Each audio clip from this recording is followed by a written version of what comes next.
এই অসুস্থ শরীর নিয়ে তারপর কাজ করতে হয় বুঝছেন। ঘুম থেকে উঠছি 8টা বাজে। 8টা বাজে ওইটা আমার ম্যাডামের মানে ছেলে মেয়ে আছে, ওদের নাস্তা নাস্তা করাইয়া তারপর ওরা স্কুলে চলে গেছে বুঝছেন। আর আমি ওই অসুস্থ শরীর নিয়ে কাজ করতে করতে প্রায় এখন টাইম বাজছে কয়টা, 3টা 30। এখন তো আমার দুপুরের খাওয়া হয় নাই বুঝছেন। সবাই গোসল দিয়ে আইসা বসছি, খাবার খাবো।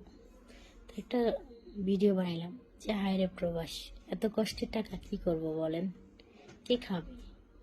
কারণ আমার কথাগুলো শুনে হয়তো আপনারা বুঝতে পারছেন, কথা ক্লিয়ার আসে না বুঝছেন। তারপরে এই শরীর নিয়ে এত কষ্ট করে কাজ করতে হয়, কারণ মাস শেষ করে টাকার আশায় যাতে ফ্যামিলিটা ভালো থাকে।